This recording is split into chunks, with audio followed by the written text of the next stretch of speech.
my name is Kendra Slis. I'm a junior biomedical engineering major here at Robert Morris. And I'm here to talk to you today about an outreach curriculum that I developed as part of my honors thesis.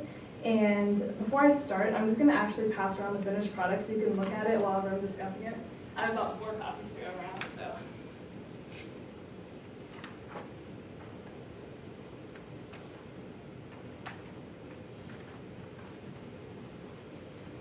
As I mentioned, I'm a biomedical engineering major, and typically in the engineering major, there's a lack of female engineers. And so what I wanted to do was, my motivation was to try and figure out why this is and also how we can make a difference in improving that. So what I did was I looked up outreach methods that are currently being used to encourage girls to enter STEM fields, and a lot of them included workshops and other things just to get younger girls, typically middle schoolers, involved. But I saw a lack in the research in that not a lot of these outreach methods really encourage girls to tell them what actually an engineer does, which kind of comes to be a problem later on in high school when you're trying to decide actually what you want to pursue in college. As mentioned before, the problem is that about 56 to 60% of the student population in universities across America is female. However, about only 20 to 30% are involved in STEM fields, and the number of students actually in engineering is even smaller, only about 7%.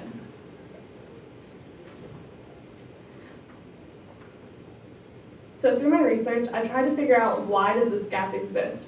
A lot of the research indicated that there's a lot of stereotypes that are reinforced at young ages that say that engineering is more of a masculine field and it's not really catering to feminine qualities such as nurturing. So a lot of girls that are interested in science and math will go towards nursing or becoming a doctor. However, the studies have shown that there's no lack in ability among girls and boys in science and math fields. And so we definitely have an untapped pool of potential, and it would be beneficial for society to encourage girls to enter engineering fields. So my concept was simple in that I wanted to create a career guide prototype that would encourage girls to really learn what an engineer does. And by doing that, I interviewed professionals, undergraduate professors, and students involved in engineering, all females, to get their perspective of what it really means to be an engineer and what you could do to encourage younger girls to enter the field. The goal was to have them learn about what it means to be an engineer and also add a personal aspect, because a lot of the times when you look up careers, you'll see if they are doing this, they're good at math and science. You have to check these certain boxes, but they don't really tell you about what the experience is like. You can't just look that up on a website and find out, okay, what is my day-to-day life going to be like in college? What is it going to be like for me as a professional? So that was my goal, was to address that and also provide more, like I said, a human aspect to it. So, to actually provide this, I split up into 3 main categories: professionals, university professors, and undergraduate students. All these were females just because of my main goal at the time was to encourage girls to enter the field. So to recruit these professionals, I used the resources that I had available on campus, such as the Society of Women Engineers, LinkedIn, personal connections, and networking events. The process of finding interview subjects was really empowering for me because I got to network and meet new people, so it was really twofold. I was benefiting as well as with my research. As you can see on the board, these are the interview subjects that I was able to acquire interviews from. And whenever I was doing the interview process, I mostly, some of them were phone interviews, some of them were in person, really informal settings, and then I would just ask them certain questions such as, what's a typical day like in your job? Why did you first get an interest in engineering, and what kind of encouragement can you give to younger girls and tell them what it is like to be an engineer? I have some quotes up there passing around. It's kind of a lot to read on the board, but a lot of the responses that I got were really similar, which is interesting in that a lot of the girls didn't really know what it was like to be an engineer. They just knew they were good at math and science, and they just kind of figured they would wing it. So that was a recurring theme within the interviews, and I also noticed that a lot of the girls didn't really know if they could do with their major. So that was a lot of issues that I noticed. So I also addressed that. In the back of the book, I listed, I think 30 different engineering disciplines, which it's crazy. I didn't even realize there was that many. So it's interesting to see that, and hopefully with that guide, I can show more girls what the actually possibilities are. another quote from there. The results that I noticed in common themes was that they were all interested in math and science. That's why they got involved in engineering in the first place. And some teachers in high school encouraged them to be an engineer. They didn't know what an engineer meant. Some of them thought that it just meant like building bridges, or Maria, who's in the audience, she thought it meant that they were like the person that ran a train, conductor and engineer. So they also really enjoyed solving real life problems and being able to help others. And then at the end of my research, I started to notice a common theme in that this could be really applied to a lot of different majors.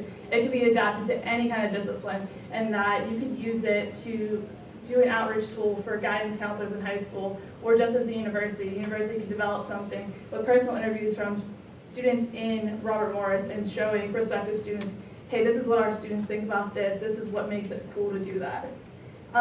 For future research, I could also, as mentioned, expand it to other fields, also add in male subjects.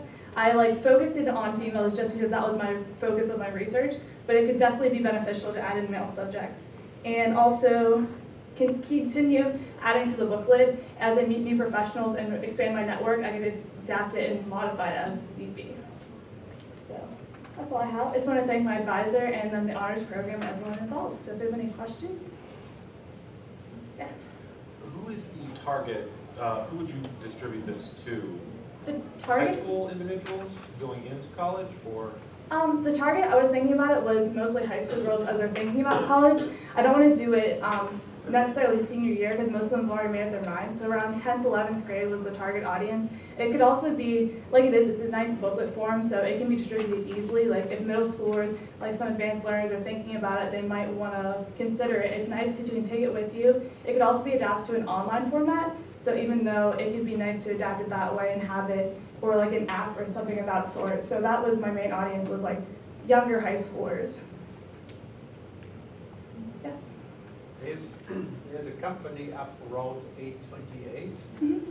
They are in the very sophisticated die building business. And they go to the schools when the students are about 10, 11 years old.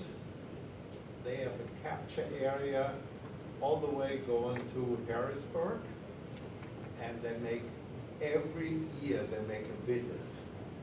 And then they bring the people who want to engage in those fields into the company.